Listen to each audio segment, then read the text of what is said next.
the path of return to God.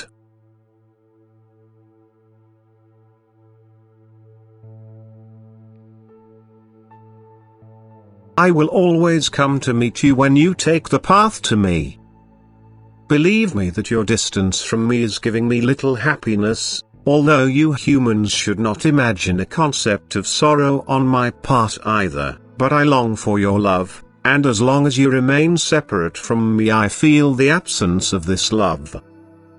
Hence it will also be comprehensible to you that I watch your every step, that I see when you turn them into my direction, and that I then will also come to meet you in order to shorten your path of return, so that you will arrive at your goal faster.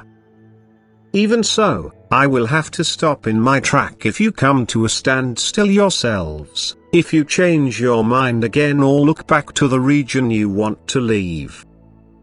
I don't want to determine new free will by any means. I can certainly lure you, which in fact I do, but I cannot compel you, for your return to me must be and has to remain a completely free act of will.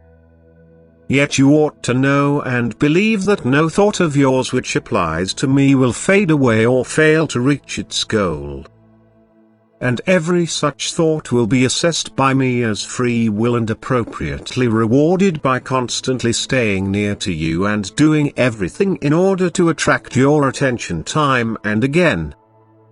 You don't know how infinitely profound my love is for you, my living creations. You don't know that this love will only ever yearn for you, and that I therefore will not write off any one of my living creations, even if it still keeps its distance from me of its own free will.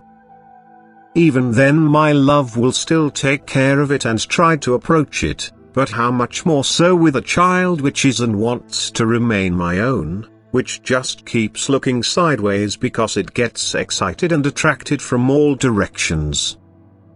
But I know how it thinks in its heart. I know that its love is intended for me and that it is just too weak to resist all kinds of enticements.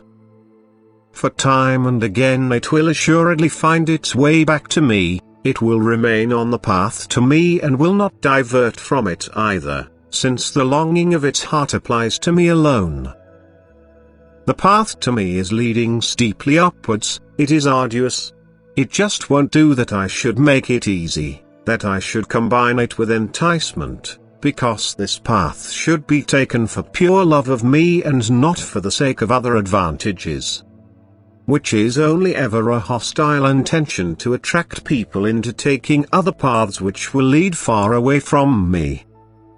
This is why you will quite often get tired during your excursion to the top and yet longingly look back to the world you want to leave.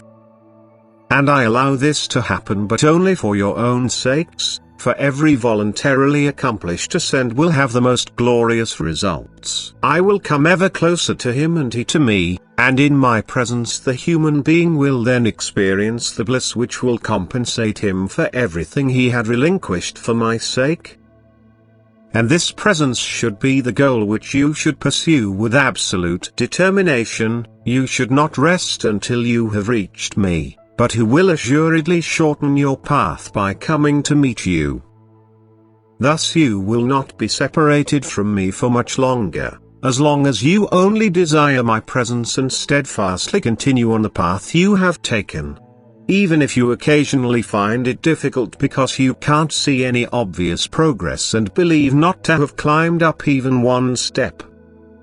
If you were able to look back into the abyss, you would also be able to assess the significant distances you had covered so far, and you would happily cover the last short stretch of the path which still separates you from me. But you can rest assured that I will prevent you from falling back into the abyss. I will invisibly hold on to you but continually pull you upwards. After all, my heart rejoices in the fact that a child is returning into the Father's house. And I will truly help on this last short path to reach it and imperceptibly walk beside it until it will see me myself at the goal, and my arms will be able to embrace the child which has returned home to the Father, from whom it once had originated. Amen.